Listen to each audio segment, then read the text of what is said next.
열정적인 이야기 좋아요와 구독 감사합니다. 수고하셨습니다.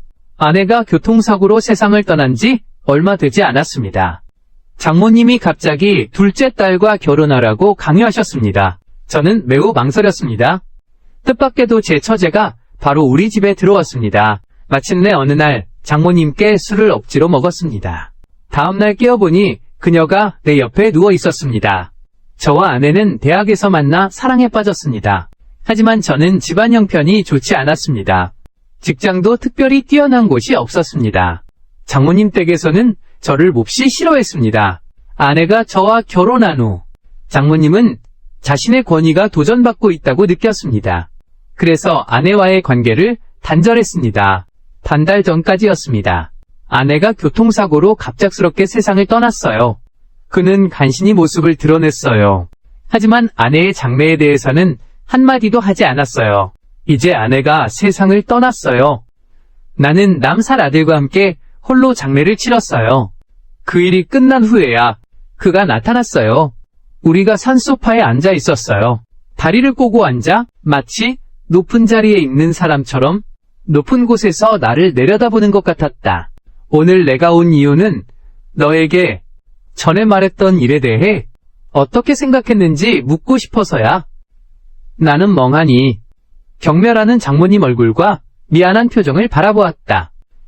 작은 처제, 아들을 데리고 집에 들어와 신발을 갈아 신는다. 그녀에게 신경 쓰지 않았다. 아내가 갑자기 세상을 떠난 후 아내의 장례를 치르느라 바쁘게 뛰어다녔다.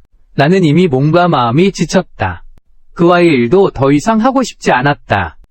그의 눈에는 돈이 마치 이 세상에서 가장 중요한 것인 것처럼 보이네. 심지어 혈육의 정까지도 무시할 정도로 나는 좀 웃기다고 생각해. 또 한편으로는 마음이 서늘해지기도 하고 장모님이 내가 말하지 않자 화가 나서 확 일어나셨다. 한초, 네가 말하지 않는다고 문제가 해결되는 게 아니야. 내가 말할게. 이 돈은 반드시 내 반이 있어야 해. 내가 고생하며 진진을 키웠어. 너랑 결혼한 바 2년 동안 한 번도 행복하지 않았고 일찍 이 세상을 떠났어. 이 모든 게 다 네가 망친 거야. 그 작은 처제, 얼른 붙잡아. 장모님은 더 심한 말을 할까봐 걱정하셨어요. 하지만 제 마음속에는 그의 지금 행동보다 더 받아들이기 힘든 것은 없어요. 그의 이 순간 행동이 가장 충격적이에요. 나는 아들을 방에 가서 숙제하라고 시켰어요. 그 후 천천히 장모님 앞에 걸어갔어요. 그가 화가 나서 얼굴이 붉어진 모습을 보면서 나는 한숨을 쉬었어요. 나는 피곤해서 눈을 감았어요. 야생이 말했어요. 진진이 임종 전에 마지막으로 한 말은 내가 빈빈을 잘 돌보라는 거였어요. 이 돈은 빈빈에게 남겨둘 거예요. 당신에게 줄 수 없어요. 네가 입 다물어. 장모님이 비명을 질렀어요. 눈을 크게 뜨고 나를 쳐다봐. 여기서 나에게 변명하지 마. 이 돈은 반드시 반을 나눠야 해. 전혀 빈빈을 고려하지 않고 죽은 딸에 대해서도 아무런 슬픔도 없어. 영원히 자기 욕망을 채우기만 하는 이기적인 모습이야. 나는 장모님의 찡그린 얼굴을 바라봤어. 몸 전체가 싸늘해지는 것만 느껴졌어. 문득 정말 다행이라고 생각했어. 아내가 지금 여기 없다는 게, 아니면 그가 장모님을 이렇게 본다면 얼마나 마음 아파할지 모르겠어? 당신이 어떻게 말하고 생각하든 어쨌든 이 돈 한 푼도 나는 주지 않을 거야. 아내에게 약속했으니까. 이 돈은 병빈이 공부하고 학교 다니는데 쓸 거야. 하시어머니한테 뺨 맞았어. 귀가 윙윙 울릴 정도로 맞았어. 작은 이모의 만류도 무시하고 내 코를 가리키며 욕했어. 좋아, 너 이 한창 실력 좀 키웠네. 이렇게까지 하다니. 그럼 법정에서 보자. 이 돈은 내 딸이 목숨을 걸고 번 돈이야. 그렇게 할 자격이 없어요. 나는 이를 악물고 마음속에 분노가 치밀어 올랐어. 당신도 알잖아, 윤희. 돈은 딸이 목숨을 걸고 번 거라는 걸. 그런데도 당신은 진진이 마지막 소원을 전혀 고려하지 않았어요. 소송을 하시겠다면 하세요. 저도 함께 할게요. 어쨌든 이 돈은 누구도 건드리지 마세요. 니니 시어머니는 내가 이렇게 강경하게 나올 줄 몰랐어요. 깜짝 놀랐어요. 하지만 그 뒤에는 더 큰 분노가 몰려왔어요. 내 말대로 하자. 그는 분노에 가득 차서 달려갔어요. 나가서 변호사를 찾으러 간 것 같아요. 나를 고소하려고 준비 중이야. 하지만 나는 두려움을 느끼지 않았어. 그저 아내가 걱정됐을 뿐이야. 처제는 서둘러 뛰쳐나가려고 했지만 떠나기 전에 갑자기 뭔가를 떠올렸어. 나를 위로하며 돌아봤어. 우리 엄마는 바로 그런 성격이야. 그 사람과 다투지 마세요. 내가 그를 설득해 볼게요. 나는 대답하지 않았다. 우울한 얼굴로 거실의 어지러움을 정리했다. 2달 후, 소송이 곧 재판을 앞두고 있다. 장모님이 마지막 협상이라며 나를 집으로 불렀다. 나는 아들에게 집에 잘 있으라고 당부했다. 그런 다음 혼자 가기로 했어요. 그때가 되면 피비린내, 나는 싸움이 될까봐 두려워요. 어른들 사이의 일은 아이들이 휘말리지 않길 바랍니다. 내가 도착했을 때 장인어른과 장모님은 소파에 앉아 계셨고 작은 처제는 옆에 못 인용 소파에 앉아 있었어요. 티테이블 위에는 잘라놓은 과일 한 접시가 놓여 있었어요. 내가 온 걸 봤구나?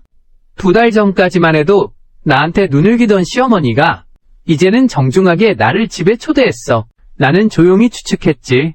그들이 어떻게 갑자기 태도를 바꿨는지. 그들의 의도를 시험 삼아 물어봤어. 시어머니와 작은 이모가 눈을 맞췄어. 그러고 나서 웃으며 나를 바라봤지. 한초 이 2달 동안 나도 많이 생각했어. 나도 좀 마음을 놓았어. 이 보험료는 포기하겠어. 장모님이 잠시 멈추셨다. 말을 돌리시며 하지만 조건이 있어. 원래 그들이 포기했다고 들었을 때는 좀 놀랐어. 하지만 더는 한숨 돌릴 수 있었어. 그들도 결국 아내의 친척이니까. 아내를 위해서라면 나도 그들과 등을 돌리고 싶지 않아. 서로 다치게 만들고 싶지 않아. 하지만 뒤에서 들었을 때 나는 또 경계심이 생겼어. 무슨 조건이야?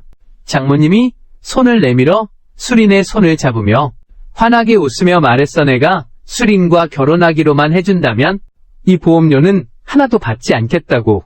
처제 이름은 소린이에요. 아내의 친여동생입니다. 뭐라고요? 제가 잠깐 당황했어요.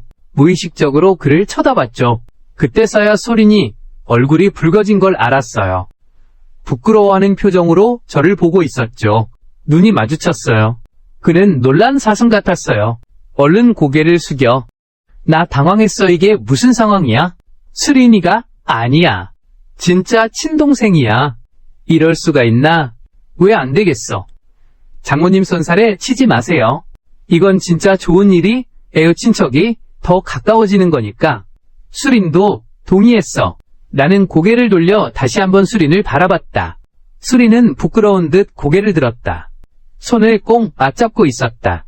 그가 나를 한 번 쳐다봤다. 고개를 끄덕이며 어차피 너는 조만간 재혼할 거잖아. 다른 여자와 결혼하는 것보다 차라리 수린과 결혼하는 게 낫지. 수린 몸이 안 좋아. 아이를 낳지 못해. 움직이지 않는 야오 빈빈의 외아들 지휘. 게다가 그는 빈빈의 친이모이기도 해. 확실히 빈빈을 잘 대해줄 거야. 그를 자기 자식처럼 여기겠지. 장모님이 설득하는 동안 그의 말을 정리하면 이 일은 백이익무일에 좋은 일이다. 내가 정신이 맑지 않았다면 아마도 그에게 설득당했을 것이다. 수리는 예전에 결혼한 적이 있다. 하지만 불임 때문에 그 결혼은 결국 파탄났다. 그녀는 빈빈에게 정말 잘해준다. 추위를 걱정해주고 기분 좋게 해준다. 숙제도 척척 잘해. 근데 그녀는 정말 친동생이야. 한초 자신도 생각해봐. 이게 좋은 일일까? 장모님이 계속 떠들던 설득을 멈췄어. 웃으며 나를 바라봤어. 안 돼. 나는 갑자기 일어섰어. 그들은 모두 고개를 들고 나를 쳐다봤어. 나는 말했다. 수리는 정말 친동생이야. 당신이 저에게 그녀와 결혼하라고 하셨죠? 이건 너무 터무니없어요. 저는 할 수 없어요. 협상은 결국 불쾌한 결말로 끝났습니다. 제 태도가 충분히 강경하다고 생각했어요. 그들이 더 이상 어떤 생각도 하지 않을 거라고. 하지만 제가 너무 순진했다는 걸 알게 됐습니다. 단 이틀 만에 나는 바쁜 일을 마치고 집에 돌아왔다. 아직 문도 안 들어섰는데 안에서 밥 냄새가 풍겨나오는 걸 맡을 수 있었다. 나는 서둘러 문을 열고 들어갔다. 아들이 단정하게 거실에 앉아 숙제를 하고 있었다. 내가 돌아온 걸 보고는 기쁘게 내 품에 안겼다. 나는 아들을 안고 누가 요리하고 있냐고 물었다. 아들이 작은 이모라고 웃으며 말하는 걸 예상 못했어요. 그게 바로 그였어요. 좀 놀랐어요. 아들에게 계속 숙제하라고 했어요. 혼자서 한 걸음씩 부엌으로 걸어갔어요. 역시였어요. 여자가 우아한 몸짓으로 부엌에서 분주하게 움직이고 있었어요. 그녀의 곡선미 넘치는 몸매를 보고 잠시 멍했어요. 어렴풋이 아내가 보이는 것 같았다.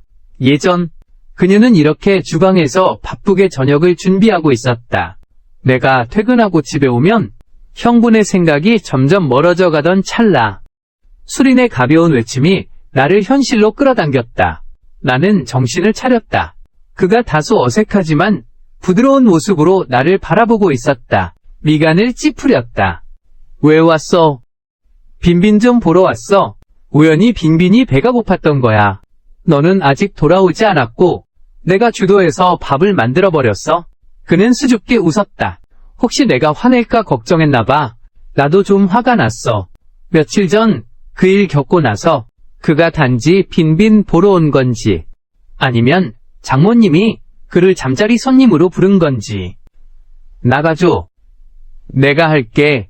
벽에 걸린 앞치마를 집으려던 참이었어. 밥 준비하려고. 수린이 나를 막았어. 곧 밥이 다 되는데 이렇게 번거롭게 할 필요 없잖아. 나는 그를 뚫어지게 쳐다봤어. 그는 아래 집술을 깨물었어. 속눈썹이 살짝 떨렸어. 형부, 어쨌든 우리 모두 가족 아니야. 수리는 아름답고 매력적이다. 차분한 기품이 있다. 쉽게 남의 호감을 사로잡는다. 나는 조금 마음이 약해서 더 이상 고집하지 않았다. 수리는 혼자서 한 상 가득 음식을 차렸다. 빈빈이는 내가 먹는 것처럼 먹는다. 웃으며 이야기하는 두 사람을 바라본다. 마음이 복잡했다. 식사 후 그는 재빨리 뒷정리를 했다. 아들의 숙제를 도와주고 아들이 이미 잠든 후에야 시간은 밤 10시가 되었다. 밖은 밤이 깊었다. 가끔 단지 연못에서 개구리 울음소리가 들려왔다. 늦었으니 내가 데려다 줄게. 나는 열쇠를 집어들고 문을 열어 그를 집에 보내려 했다. 수리는 손가락을 꼬았다. 눈이 충혈된 채 간절히 나를 바라봤다. 마치 길가에 버려진 강아지 같았다. 사람 마음을 아프게 했다. 형부 저랑 결혼해 주실래요? 나는 좀 귀찮았다. 이 일은 이미 분명히 거절한 적 있다. 음성이 떨어지고 그녀는 예고도 없이 내 품에 파고들었다. 눈물이 빠르게 흘러내렸다. 내 옷을 적셨다. 형부, 그는 목이 메어 말했어요. 당신은 좋은 남자라는 걸 알아요. 언니에게 잘해줘서, 빈빈에게도 잘해줘서, 엄마가 너를 무시하더라도 너를 여전히 존경할 거야. 형부 나는 당신과 결혼하고 싶어. 나는 자발적으로 하는 거야. 형부 걱정하지 마. 나는 아이를 가질 수 없어. 나는 빈빈을 친아들처럼 대할 거야. 날 외면하지 마세요. 그가 내 옷자락을 꼭 잡았다. 울면서 어깨가 멈추지 않고 떨렸다. 미인을 마주하고 눈물을 흘리다니. 아마도 거의 아무도 끝까지 자신의 강한 태도를 유지하지 못할 것이다. 나는 조금 마음이 아팠다. 나는 거실로 돌아갔다. 그에게 눈물을 닦으라고 휴지를 2장 뽑아주었다. 그가 눈물을 흘리며 우는 모습을 보니 마음이 아프더라. 수린 나는 진진에게 미안하고 싶지 않아. 수린의 몸이 잠시 굳었다. 눈빛에 점점 쓸쓸함이 스며들었다. 나는 시선을 돌렸다. 오늘 밤 돌아가고 싶지 않다면 손님 방에서 자도 돼. 수린을 배치한 후 나는 다시 방으로 돌아가서 몇 시간 더 일하고 일을 마쳤다. 모든 일이 끝나고 세수하고 욕실에서 나온 순간 나는 깜짝 놀라서 발견했다. 내 방에 우아한 실루엣이 하나 더 있었다. GFU. 수린이 섹시한 실크 슬립 드레스를 입고 있었다. 수줍게 나 앞에 나타났다. 눈처럼 하얗고 투명한 피부가 나를 흥분시켰다. 나는 이 장면에 충격을 받았다. 반응할 틈이 없었다. 수린이 내가 가만히 서 있는 것을 보고 대담하게 나에게 다가왔다. 여린 손이 천천히 내 팔을 타고 올라갔다. 부드러운 몸으로 살짝 스쳤다. 연한 은은한 향기와 함께 형부 저는 잠이 안 와요. 같이 있어줄래요? 꿀꺽 침을 삼켰어요. 밖에서 천둥 소리가 나서 깜짝 놀랐어요. 놀라서 팔을 잡아당기며 그를 밀었어요. 그는 깜짝 놀라 뒤로 물러섰어요. 거꾸로 넘어질 뻔했어요. 수린 너 미쳤어. 나는 이를 악물었어. 아들이 깨지 않을까 두려워서 목소리를 낮춰야 했어. 너의 언니는 차가운 시체야. 너는 이런 짓을 해. 그가 마음 아파할까 두렵지 않아? 수린의 얼굴이 창백해졌어. 나는 그의 불안한 모습을 바라봤어. 한숨을 쉬었다. 오늘 밤 일은 모든 게 일어난 일이라고 생각하지 않기로 했어요. 내 방으로 가세요. 수린이 몸을 떨었다. 마치 큰 충격을 받은 것처럼 형부는 얼굴을 돌렸다. 아무 반응도 하지 않았다. 결국 내 단호한 태도에 그는 눈이 빨개졌어요. 고개를 숙이고 빠르게 뛰쳐나갔어요. 나는 텅 빈 방을 바라보며 깊이 한숨을 쉬었어요. 다음 날 일어나서 책상 위에 아침 식사가 차려져 있었어요. 소련은 평소처럼 아들과 이야기하고 있었어요. 나에 대한 태도가 다시 예전으로 돌아간 것 같아 마치 어제 일이 한 번도 일어나지 않은 것처럼 그에게 돌아가라고 말했는데 그는 여러 이유를 대며 피했어. 그렇게 그는 내 집에 들어오게 되었어. 낮에는 내 아들을 돌보고 우리 부자 식사와 일상도 챙기고 밤에는 매력 넘치는 모습으로 나를 유혹하려고 애썼어. 수차례 실패해도 낙담하지 않고 하지만 나는 류아해가 아니야. 자제력을 잃지 못해. 설인이 정말 좋아. 몸매도 날씬하고 완전히 남자들이 꿈꾸는 이상형이야. 이런 미인에게 끊임없이 유혹받으며 몇 번이나 참기 힘들 뻔했어. 하지만 예상치 못했던 것은 뼈마디마저 차가운 아내가 내게 강한 배신감과 죄책감을 느끼게 할 줄은 몰랐다. 그래서 나는 항상 이를 악물고 참아왔다. 하지만 인간의 인내심도 결국 한계가 오는 법이다. 수린의 반복되는 미색 유혹 속에서 나는 무의식 중에 그의 얼굴을 들어올렸다. 천천히 그의 아름다운 붉은 입술에 다가갔다. 그러나 바로 그때 아들의 어린 목소리가 내 뒤에서 들려왔다. 아빠 작은 아들, 나는 마치 벼락을 맞은 듯 했다. 순간 정신이 번쩍 들었다. 수리는 놀란 표정으로 아들을 바라보았다. 나는 아들을 안았다. 도예실을 나가는 방. 아들을 거실 소파에 앉혔다. 아들이 까맣고 동그란 눈으로 나를 바라본다. 아빠 너와 작은 이모가 키스하고 있어? 나는 순간 놀랐다. 급히 부인했다. 아빠는 작은 이모와 이야기하고 있어. 하지만 외할머니가 작은 이모가 나의 엄마가 된다고 했어.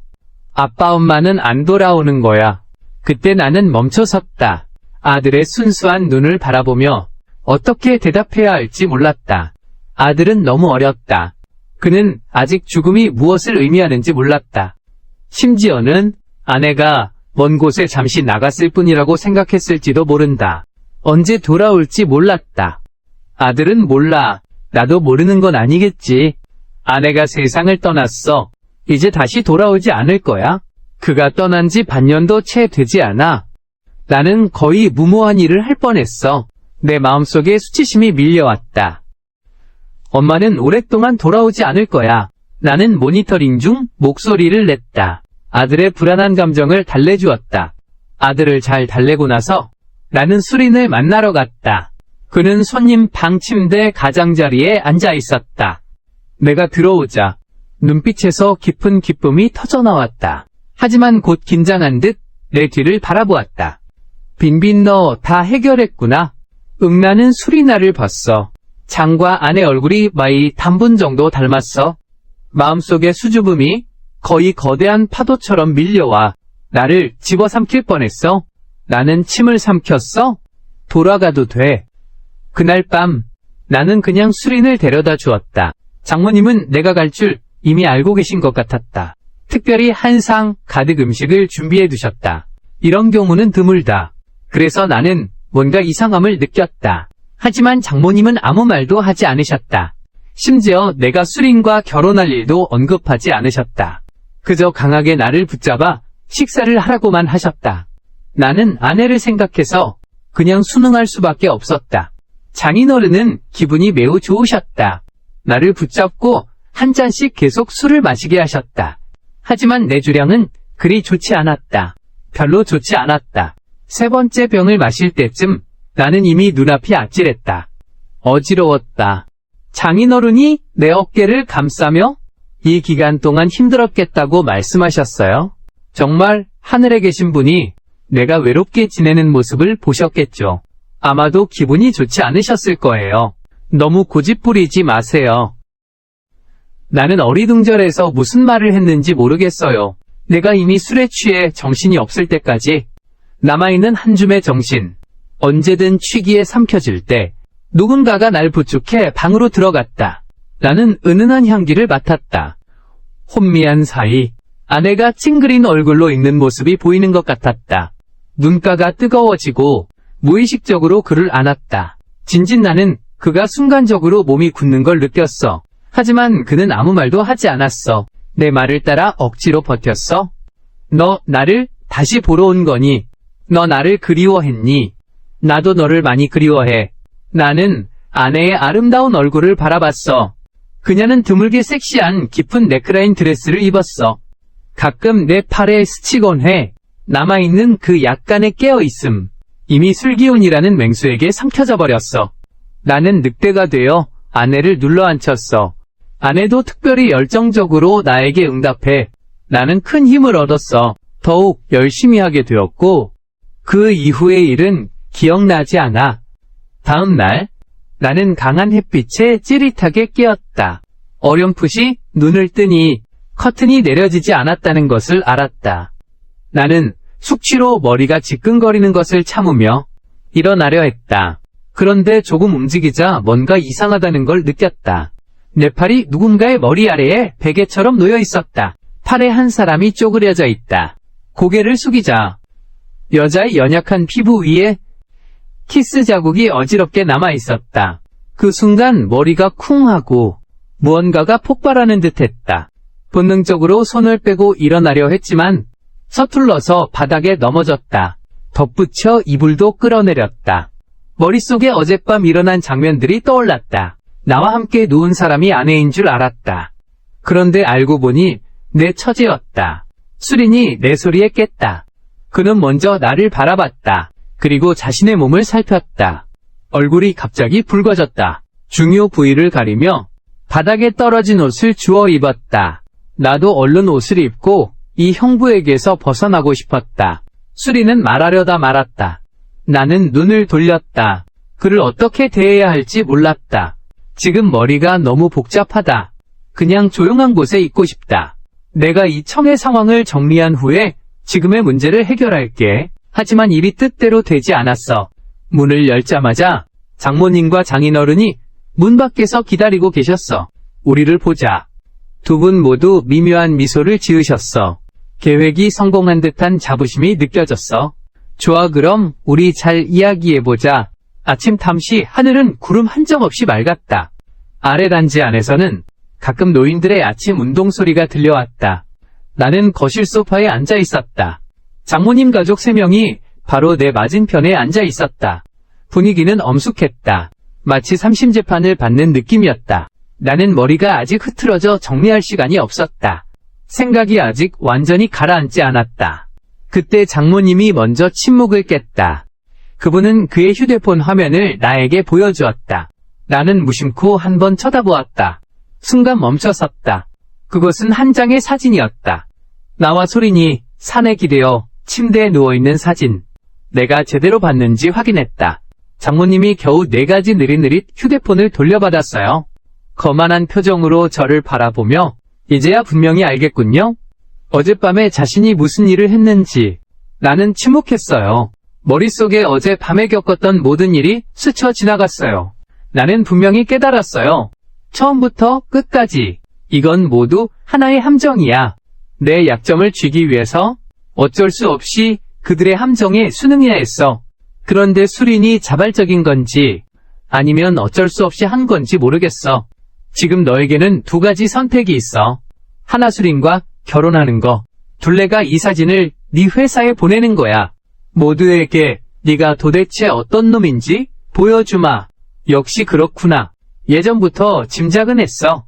근데 장모님이 당당한 얼굴로 나오니까 내 가슴속 분노가 확 치밀어 올랐어. 내가 그녀와 결혼하게 하려고 너희는 나에게 함정을 판 거야. 부모가 그렇게 하다니 있을 수 있는 일이야. 너는 수린의 명성을 망칠까 두렵지 않니? 장모님이 코에서 비웃음을 터뜨렸다. 명성이 얼마나 가치가 있다고 생각해. 나는 주먹을 꽉 쥐었다.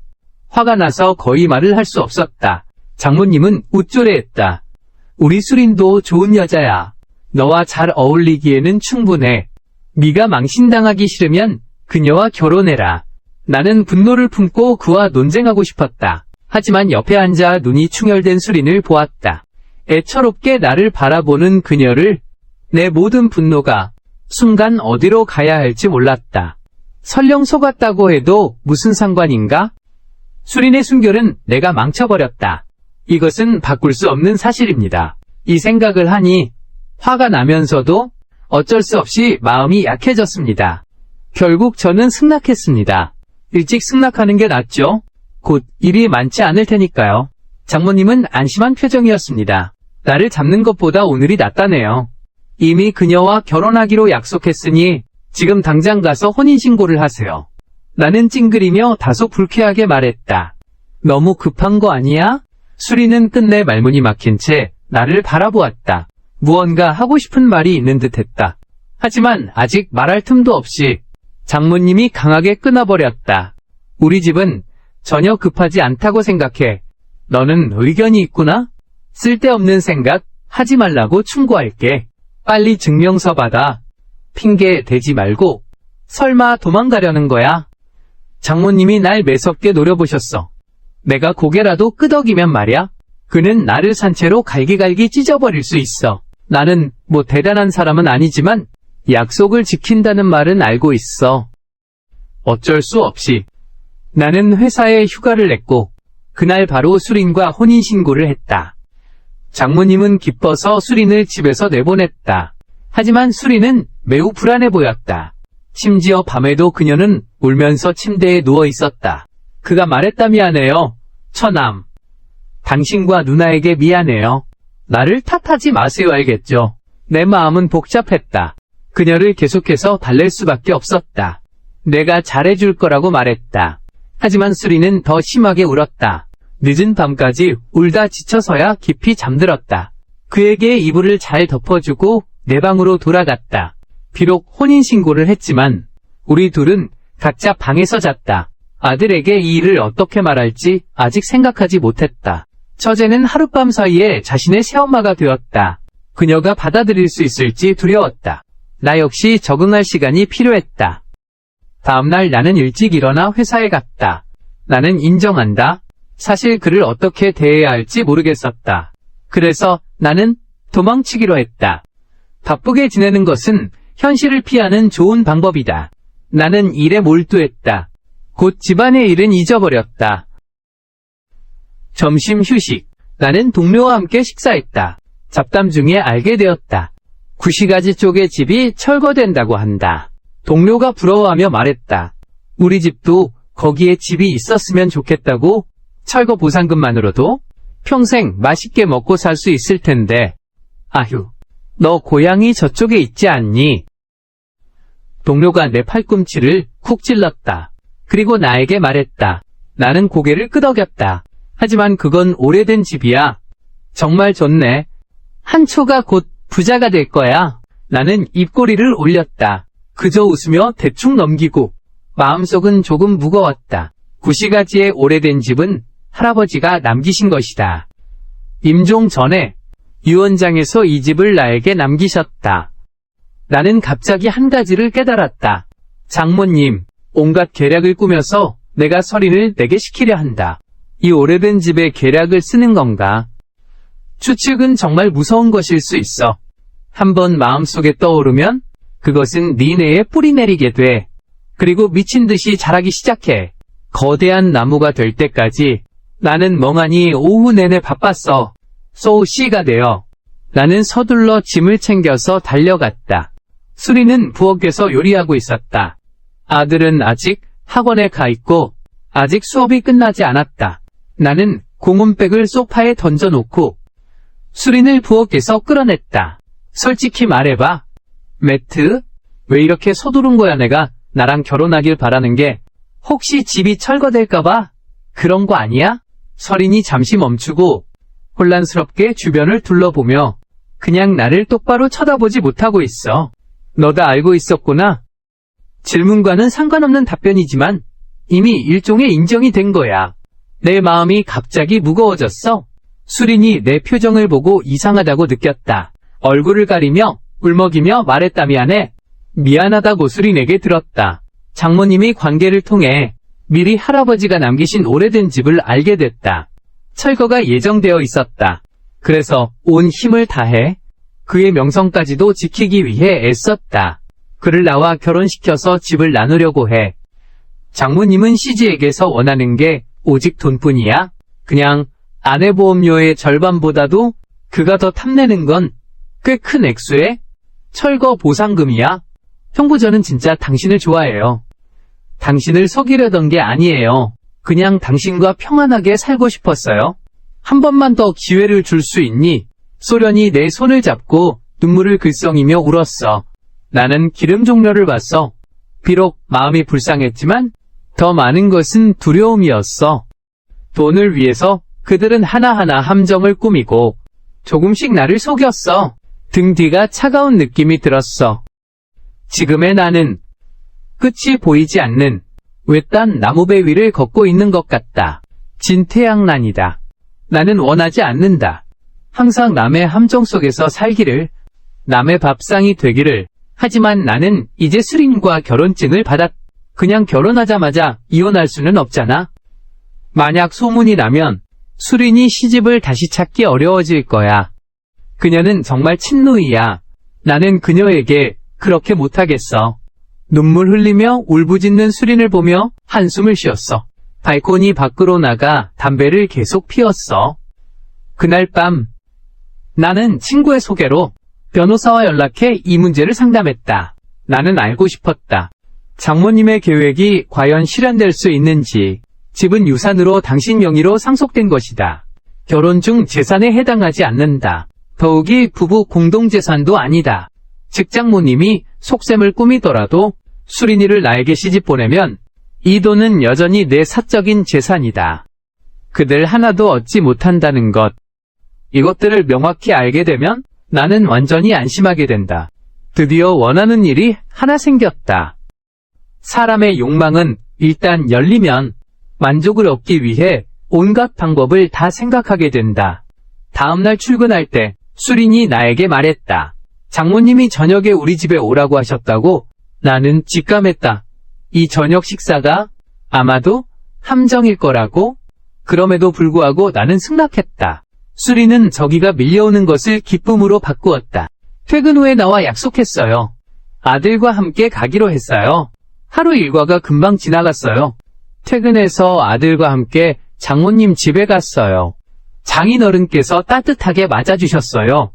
장모님께서도 한상 가득 차려주셨어요. 마치 우리를 매우 중요하게 여기는 것 같았어요. 그들이 계산하는 속셈을 몰랐다면 말이에요. 나도 믿게 될 것 같아. 나는 침착하게 그들과 인사했다. 길에서 산 과일을 건넸다.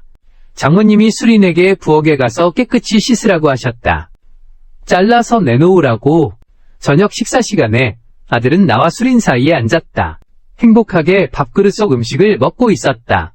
옛 동네가 철거될 준비를 한다고 들었다. 나는 네가 거기 집이 있다고 기억해. 이번 철거로 얼마나 나눠받을 수 있을까? 수리 한 바퀴 돌고 장모님이 나에게 시험을 시작하셨어. 나는 애매하게 대답했어. 아직 확실하지 않아. 장모님과 이 문제에 대해 너무 많은 이야기를 하고 싶지 않았어. 아내와 수린의 관계 때문에. 나는 그저 평화를 유지하려 할 뿐이야. 얼굴 찢지 않고 넘어갈 수 있다면 넘어가려고 해. 하지만 장모님은 기꺼이 받아들이지 않으시지. 비꼬듯이 말하며 말하셨지. 모르거나 말하기 싫은 걸까? 돈이 생기면 이제는 무시하기 시작할 거야. 우리가 가난해서 귀에 딱딱 울릴 때도 친척이야. 그럼 수리는 그에게 고개를 저었다. 계속 말하지 말라는 신호였다. 장모님이 그를 노려보았다. 배신자 같은 놈. 나는 너를 걱정하고 있는 거야. 수린의 아내 민춘. 장모님이 다시 나에게 말했다 한차오. 내 딸이 너한테 시집 갔잖아. 너 혼자만 부유하고 남은 신경 쓰지 않을 수는 없잖아. 나는 낮은 목소리로 말했다. 수린은 이제 내 아내다. 나는 당연히 그를 소홀히 하지 않을 것이다. 아이고 누가 알겠어. 세상에 천심이가 부족하겠어. 장모님이 눈을 치켜뜨며 나를 쳐다봤다. 진심이라면 차라리 계약을 맺는 게 낫겠어. 이주주택이 나오면 수린이 이름도 넣고 이것도 우리 수린에게 하나의 보장이 되잖아? 이 말은 듣기 좋지만 우리 모두 다 잘 알고 있지. 수린 이름을 적으면 이 돈은 수린의 몫이야. 그럼 장모님이 그를 통해서 입안의 재산을 챙길 수 있겠네. 계산이 정말 잘 되네. 나는 물론 그렇게 할 수 없어.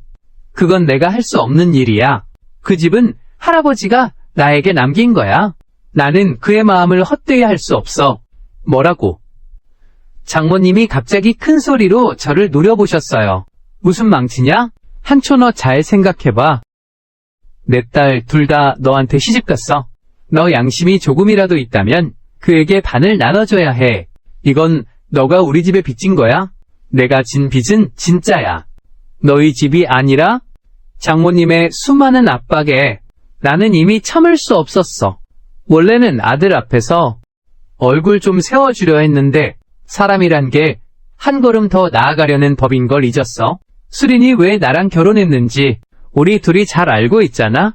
이걸로 나를 협박할 필요 없어. 그가 이미 내 아내가 되었으니 나는 그를 함부로 대하지 않을 거야. 하지만 다른 건 기대하지 마. 장모님, 내가 이렇게 맞받아칠 줄은 몰랐는지. 그는 즉시 격노했다. 나와 격렬하게 다투기 시작했다. 수린이 말리려고 했지만 소용없었다. 모두 조용히 해. 장인어른이 화가 나서 책상을 세게 치셨다. 그제서야 장모님과 내가 멈췄다. 하지만 누구도 누구를 인정하지 않았다. 장모님은 더더욱 거의 사람을 먹어버릴 듯한 눈빛으로 나를 노려보셨다. 장인어른도 아마 화가 치밀었을 것이다. 가슴을 움켜쥐며 헐떡이기 시작하는 아빠. 무슨 일이에요? 수린이 급히 그를 부축하다. 장인어른이 손을 내밀다. 떨리는 손으로 거실의 찻상을 가리키다. 찻상 위에 약 한 병이 놓여있다. 내가 다가가 수린에게 건네주려고 하다. 그 후 화가 난 채 아들과 함께 떠나다. 수린이 급히 뛰어나왔다. 내 팔을 잡아당기며 말렸다. 화내지 마. 그게 엄마 성격이야. 내가 이해해. 이름은 넣지 않을게. 엄마 쪽도 내가 잘 설득할게. 수린의 한마디에 나는 매우 위로받았다. 마음속에서 타오르던 분노의 불꽃. 조금은 꺼져버렸다. 장모님이 어떻게 하시든 적어도 새로 맞이한 아내는 이해심이 있는 편이다. 그것만으로도 충분하다. 나도 모르겠다. 수린이 장모님을 어떻게 설득했는지. 그날 이후로 장모님은 더 이상 언급하지 않으셨어요. 철거 주택 문제에 대해. 그저 가끔 저에게 돈을 요구하실 뿐이에요. 아버님 병원비를 준다면서요. 아버님 건강이 좋지 않으시대요. 아내도 사실이에요. 갑자기 쓰러져 병원에 입원한 적이 있거든요. 바로 그때였어요. 그는 말기 암 진단을 받았다. 아내는 비통했다. 죽기 전에도 장인 걱정이 남아 있었다. 장모님의 이 핑계가 진짜인지 아닌지는 모르겠다. 하지만 불필요한 일을 피하려는 생각으로 나는 한쪽 눈을 감았다. 그에게 꽤 많은 돈을 줬다. 그는 더 요구할 생각이다. 수리는 그를 이야기할 거예요. 수리는 저를 많이 지지해주네요. 진심으로 저와 잘 지내고 싶어 하는 것 같아요. 매일 그는 우리 부자의 식사를 잘 챙겨줘요. 저도 가끔 그가 좋아하는 간식을 챙겨가요. 그가 좋아하는 간식이요.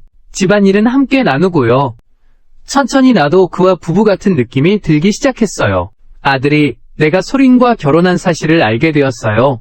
그는 매우 슬퍼했어요. 그는 아내가 돌아오면 상심할까 걱정했어요. 하지만 우리 모두 아내가 돌아올 수 없다는 걸 알고 있었죠. 아마 그는 이미 나여교를 건넜을 거예요. 멍포탕을 마셨을지도 모르고요. 소리는 그에게 아내의 자리를 차지하지 않을 거라고 달랬어요. 아내가 돌아오면 그는 반드시 물러날 거예요. 그는 아내를 대신해 우리 아이들을 돌보고 있어요. 이런 상황에 잘 적응해요. 게다가 수린이 그에게 인내심을 가지고 대하니까 그는 금방 모든 것을 받아들였어요. 그렇게 일상은 그럭저럭 평온하게 흘러갔어요. 그리 오래 지나지 않아 철거 분양과 보상금이 나왔어. 그날 나는 공평하지 않다는 마음으로 수린과 이야기를 나눴어. 집에 내 이름을 올릴 수는 없어. 나는 나중에 집을 빈빈에게 남겨줄 생각이야. 보상금은 우리 부부의 공동재산으로 생활비로 쓸 거야. 나는 주저하지 않고 그의 눈을 똑바로 바라봤어.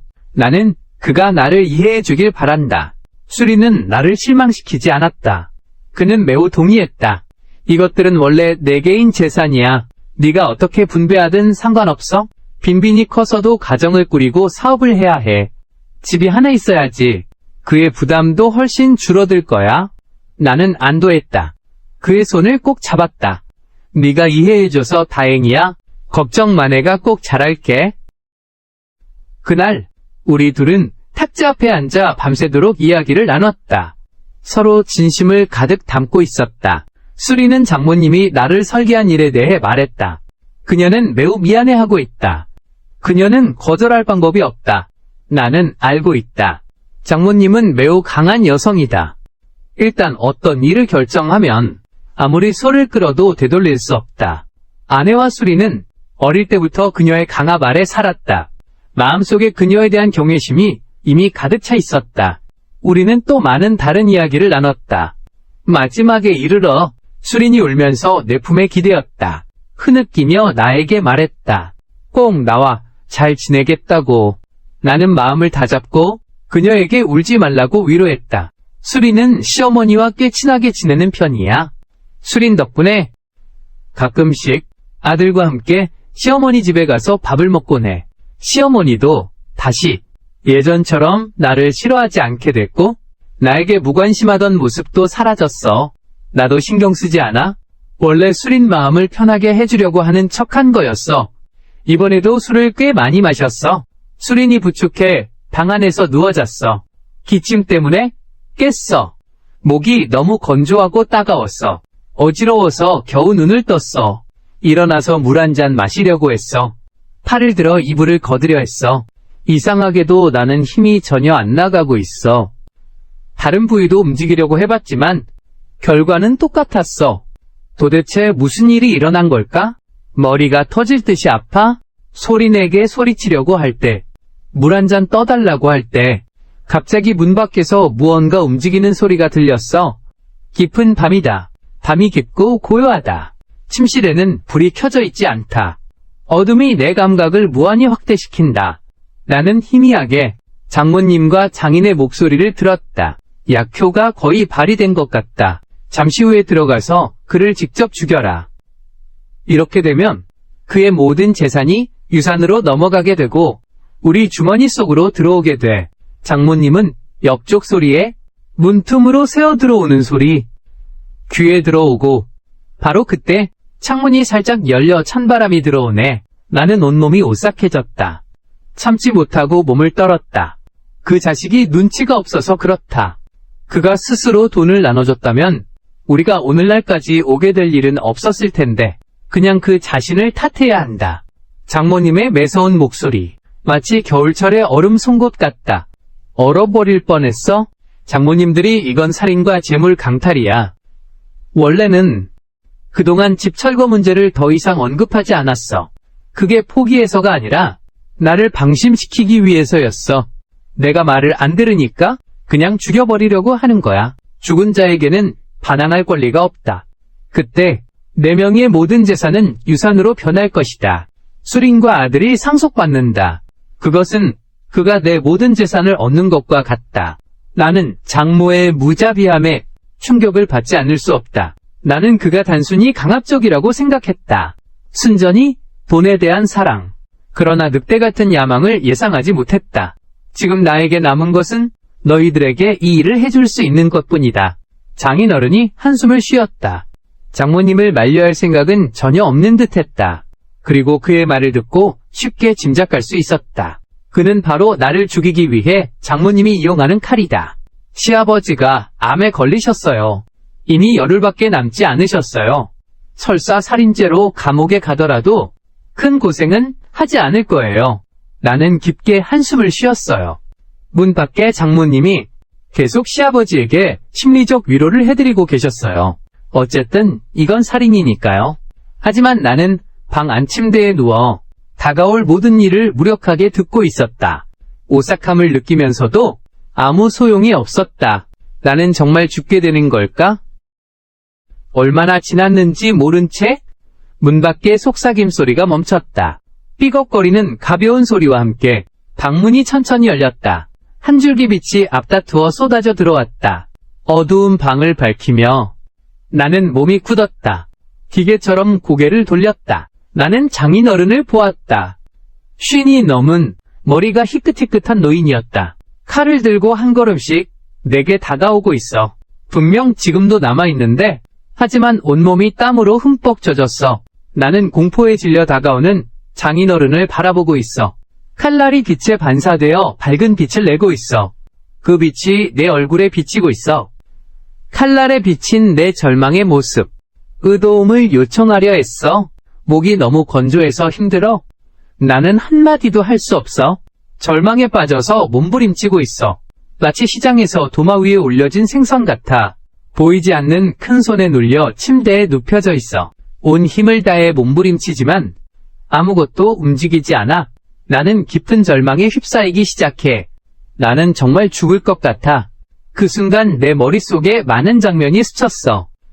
아내와 아들, 수린과 그들과 함께한 모든 장면. 이 순간 모두가 매우 선명하게 떠올랐어. 나는 내가 반드시 죽을 것이라고 생각했어. 장인어른이 이미 칼을 내 앞에 들고 있었어. 내 심장을 향해. 나는 그의 사나운 얼굴을 바라보았다. 계속해서 부서지는 소리를 냈다. 삼촌 나를 원망하지 마. 원망할 거면 너 자신을 원망해. 장인어른은 이 말을 마치고 높이 칼을 들었다. 내 심장을 향해 찌르려는 순간 바로 그때였다.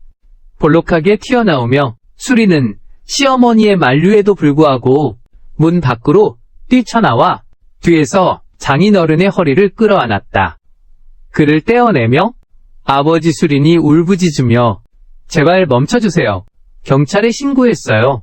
경찰이 곧 도착할 거야. 장인어른이 그에게 끌려가서 균형을 잃고 바닥에 넘어졌어. 칼도 한쪽으로 떨어졌고 장모님이 화가 나서 몇 걸음 걸어가서 그의 머리카락을 움켜잡았어. 그의 얼굴을 향해 세게 뺨을 때렸어. 나는 그의 얼굴이 빠르게 부풀어 오르는 걸 보았어. 이 배신자 같은 이라고 네가 도와주지 않으면 끝이야. 내 부모님도 감옥에 보내려고 하네. 장모님은 점점 화가 치밀어 오르고 얼굴에 몇 차례 더 주먹질을 했어. 수리는 멍해졌고 뒤늦게 반응하며 저항하기 시작했어. 셋이 내분이 일어났어. 장인이 포기하지 않았다. 나에게 다시 덤비려 한다. 수리는 다른 생각 없이 장인을 바로 땅에 넘어뜨렸다. 세 사람이 뒤엉켜 싸웠다. 나는 가슴이 두근거리며 이 장면을 지켜봤다. 다행히 경찰이 제때 도착했다. 사태가 더 악화되기 전에 세 사람을 말렸다. 병원으로 데려가 검사를 받았어요. 아들이 경찰 도움으로 돌봐줬어요. 반면에 수린 일행은 모두 잡혀갔어요. 저는 별다른 이상은 없어요. 술에 약을 넣었거든요. 잠시 동안 힘을 모두 잃게 만들었어요. 그래서 움직일 수 없었어요. 재난을 겪고 살아남은 기쁨에 안도했다. 아슬아슬했다 정말. 아슬아슬했다. 나는 죽을 뻔했다. 증거가 확실했기 때문에. 게다가 수린의 지목이 있었다. 장인어른과 장모님은 살인미수로 배신했다. 법정에서 장모님은 여전히 분노로 가득 차 있었다. 피고석에서 기어나올 것 같았다. 수린을 단단히 혼내줬다. 하지만 법경이 막았다. 그리고 수린은 이번 살인사건에 연루되지 않았다. 곧 일상으로 돌아갔다. 일이 마무리된 그날 그는 울면서 나에게 용서를 구했다. 나는 아내와 7, 8부 닮은 그의 얼굴을 바라봤다. 한숨이 흘러나오고 내 목숨은 네가 구했어. 난 내 탓하지 않을게. 하지만 부모님의 행동은 내 마음속에 큰 벽이야. 우리가 넘지 못하는 그건 더 이상 억지 부릴 필요가 없다는 거야. 설인이 계속 뛰고 있었어. 끝내 아무 말도 하지 않았어요. 그저 조용히 울기만 했어요. 저는 그와 이혼했어요. 그에게 돈을 줬어요. 그의 목숨을 구해준 은혜에 대한 보답으로. 이 일을 겪고 나서 저는 감정에 무관심해졌어요. 홀로 아들과 함께 살아가고 있어요. 이 선택이 옳은지 그른지 모르겠어요. 인생은 본래 완벽할 수 없어요. 모든 것을 시간에 맡기세요. 좋아요와 구독 부탁드려요. 세상은 정말 아름다워요. 다음 생에는 다시 오지 않을 거예요. 인간 세상이 가치 있다고 느끼게 해주세요.